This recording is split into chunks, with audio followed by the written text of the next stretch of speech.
والفرقان. وقال الله عز وجل إن هذا القرآن يهدي للتي هي أقوم.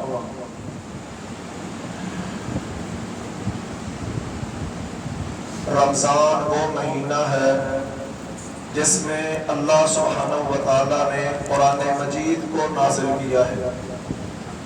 قرآن مجید میں کیا ہے؟ ہدی للناس، لوگوں کے لیے ہدایت ہے.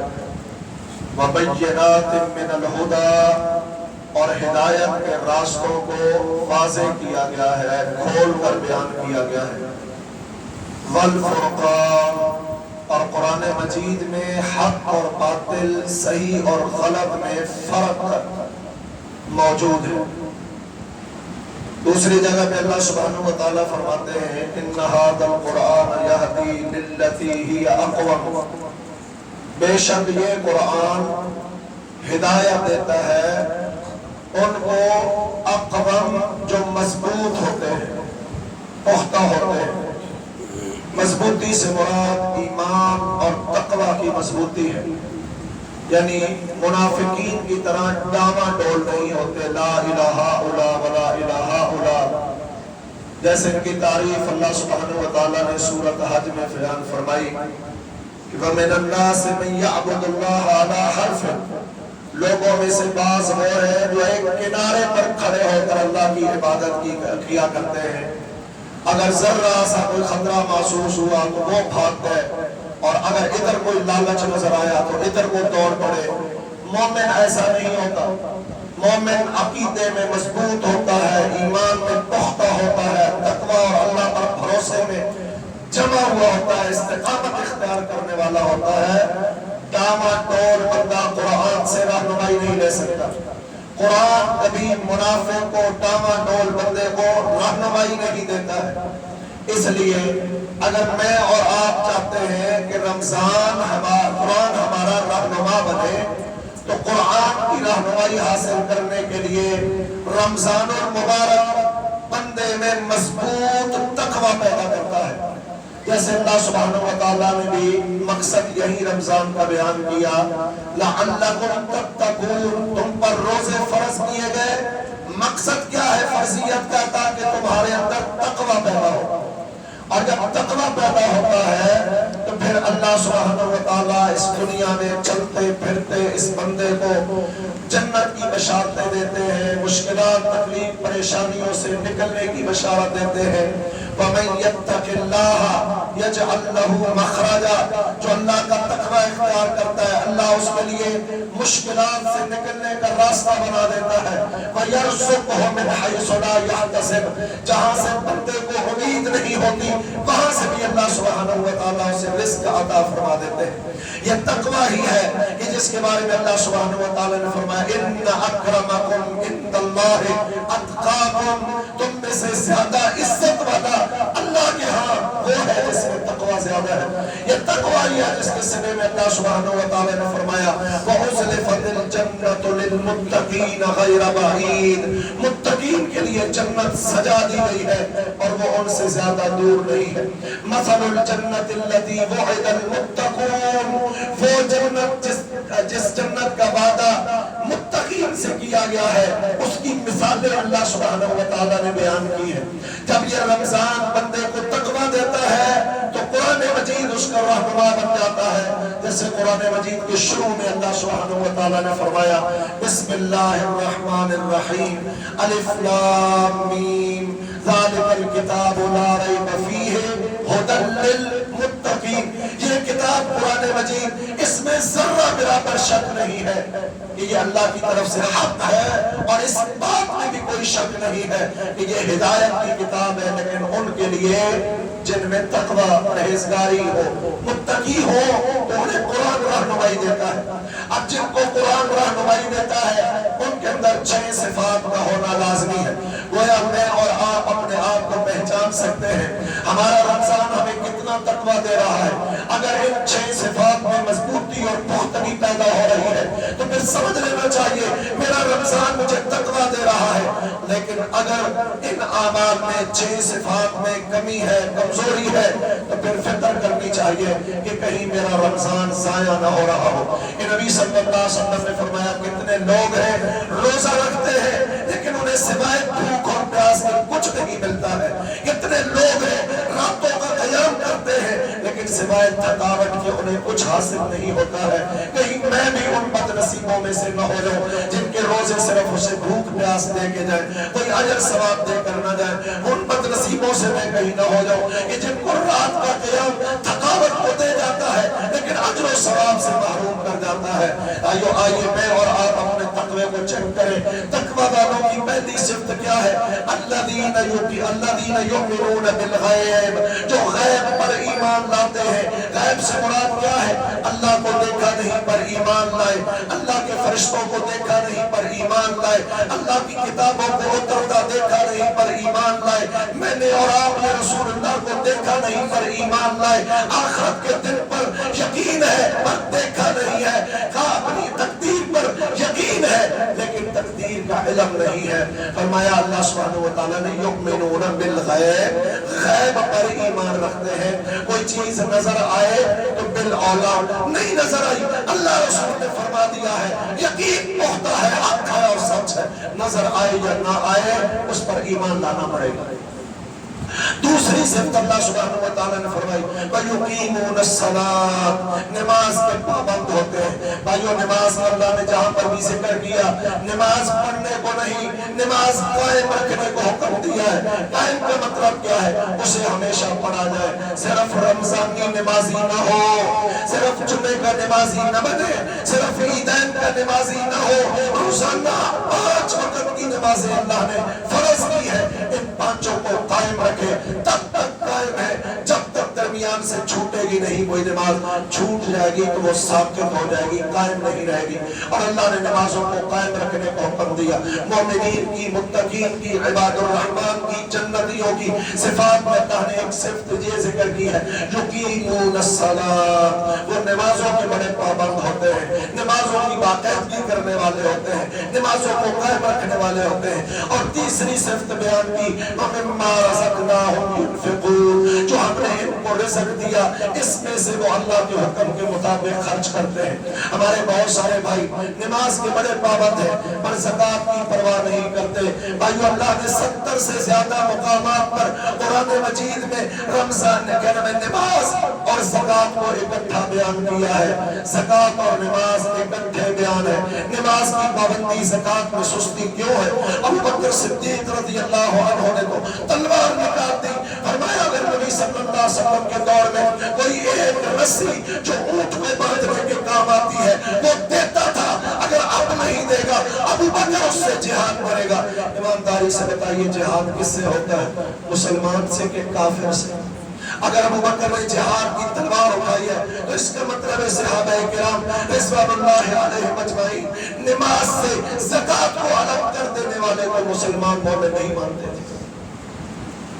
پھر پہلے عمر نے اعتراض کیا، جب سمجھایا گیا قائل ہو گئے، اس کے بعد کسی ایک صحابی کا بھی اعتراض نہیں، گویا اجماع صحابہ ہے جو زکوٰۃ نہیں دیتا ہے، زکوٰۃ نہیں دیتا، نماز کی بڑی فکر ہے اسے، اللہ کو اس کی نماز کی بھی ضرورت نہیں ہے۔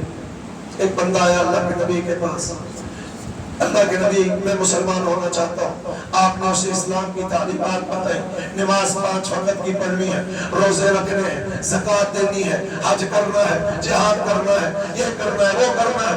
آپ نے اسے پورا دین سمجھایا، وہ کہنے لگا اللہ کے نبی نماز پڑھوں گا، روزے رکھوں گا، حج عمرہ کروں گا، لیکن 2 کام مجھ سے نہیں ہوتے۔ میں وہ اللہ کے نبی مال میرا ہے، میں نے محنت سے مشقت سے کمایا، نہیں دوں گا زکوٰۃ۔ اور دوسرا، جان مجھے بڑی عزیز ہے، پیاری ہے، جہاد کے لیے میں نہیں جاؤں گا۔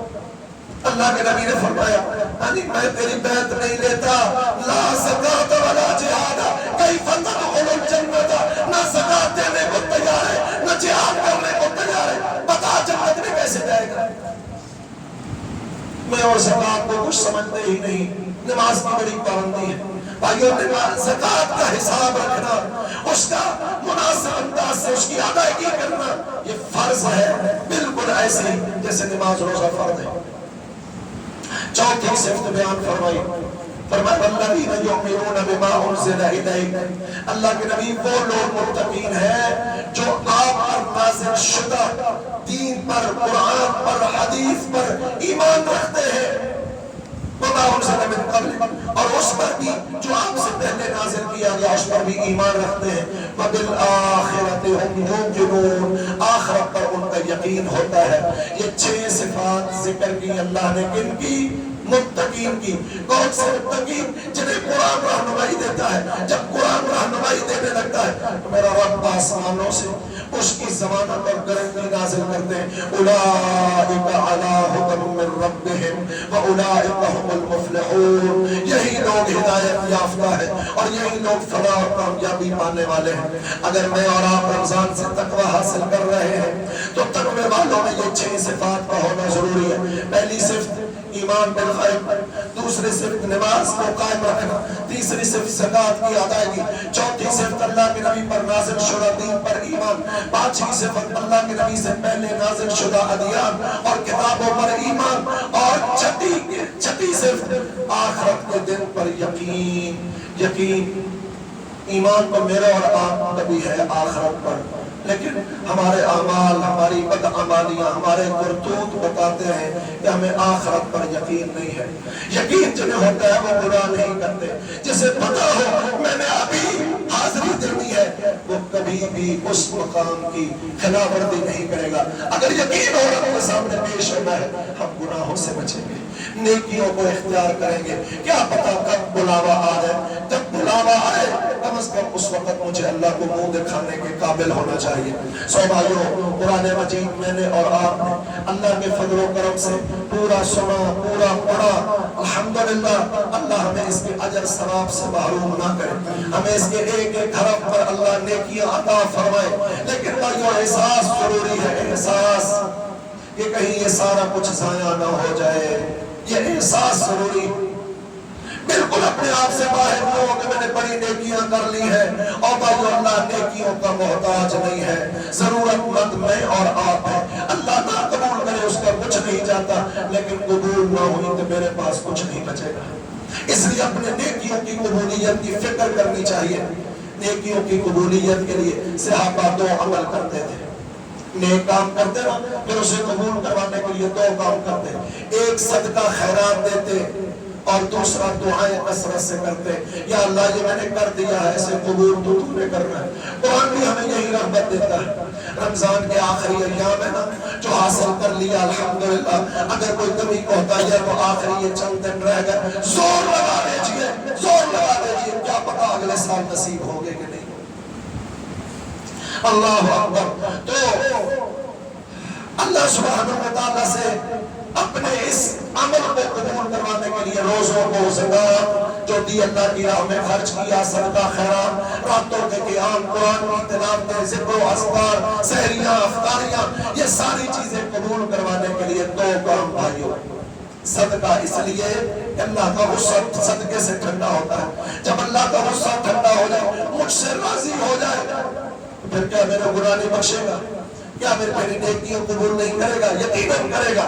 تو صدقہ غصے کو ٹھنڈا کرتا ہے۔ دوسرا عمل قرآن نے بھی یہی بتایا، اللہ سے قبولیت کی دعا۔ ابراہیم علیہ السلام کو اللہ نے بتایا بیت اللہ یہاں تعمیر کرنا ہے، حدود حربہ اللہ نے بتایا، نقشہ رب نے بنا کے دیا، اس نقشے کے مطابق تعمیر کرنا ہے۔ ابراہیم علیہ السلام نے اپنے بیٹے کو ساتھ لیا، بیت اللہ کی تعمیر کی، کتنا مشقت بھرا کام تھا۔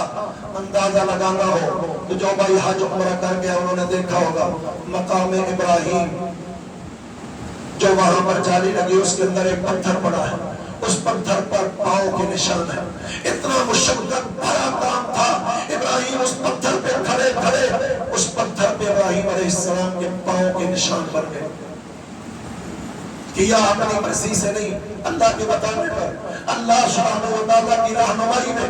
لیکن اب مکمل ہو گیا، دونوں باپ بیٹا بیٹھ گئے، رب ربنا تقبل منا انك انت السمیع العلیم. اللہ تو نے بتایا، ہم نے بنا دیا، پر قبول تو اللہ تو نے کرنا ہے. قبول فرما دے، قبول فرما دے تو پھر ہمارے پلے بھی کچھ پڑ جائے گا، نہ کرے تو تیرا تو کچھ نہیں جاتا لیکن ہمارا کچھ نہیں بچے گا. لہذا یہ آخری ایام آئیے ہم اس بات پہ زور لگائیں کہ رمضان کو قبول کروانے کے لیے اللہ سے دعاؤں کی کثرت کر دیں. ویسے تو رمضان پورا دعاؤں کا مہینہ تھا جس میں ہم سے سستیاں کوتاہیاں ہوں. اب باقی عام دنوں میں کچھ مقامات ہیں، کچھ اوقات ہیں دعا قبول ہوتی ہے. رمضان تو پورا مہینہ دعاؤں کی قبولیت کا، اس کے دن ہو، اس کی راتیں ہو، اس کی صبح، اس کی شام میں، اس کی سحریاں، اس کی افطاریاں، نماز سے پہلے ہو، نماز کے بعد ہو، ہر وقت دعا کی قبولیت کا ہے. لیکن میں اور آپ اس طرح دعائیں نہیں کر سکے جس طرح کرنی چاہیے تھی. چلو اب زور لگا دیں، چند دن رہ گئے، انہی میں اللہ قبول فرما لے تو اللہ کے آگے کیا مشکل ہے. آخری حدیث عرض کرتا ہوں. نبی صلی اللہ علیہ وسلم نے فرمایا وَلِلَّهِ عُتَقَاء مِنَ النَّارِ. اللہ سبحانہ وتعالی رمضان کی ہر رات کو کتنے ہی لوگ ہیں جن کو جہنم کی آگ سے آزاد کر دیتا ہے، اور یہ رمضان کی ہر رات ہوتا ہے. اور اللہ سے دعا کریں یا اللہ کوئی رات کو ہماری بھی جہنم سے نجات کی بنا دے، یا اللہ میری بھی کوئی رات جہنم سے آزادی کی بنا دے، کہیں یہ سارا کچھ ضائع نہ چلا جائے. یہ اب دعاؤں کی کثرت کرنے کی ضرورت ہے کہ قبولیت بھی ہو جائے، اللہ جہنم سے آزاد بھی کر دے، جنت میں داخلے کا ذریعہ بھی اس رمضان کو اللہ بنا دے. قرآن کی تلاوتوں کا سننا، پڑھنا، ذکر اذکار پھر ہی فائدہ مند ہوں گے. اللہ مجھے اور آپ کو توفیق بخشے مزید نیکیاں اکٹھی کرنے کی، اور اللہ سبحانہ وتعالیٰ جو کی ہے انہیں اپنی بارگاہ میں قبول کر کے ہماری غلطیوں کوتاہیوں کو معاف کر دے. اقول قولی ھذا واستغفر اللہ لی ولکم ولسائر المؤمنین.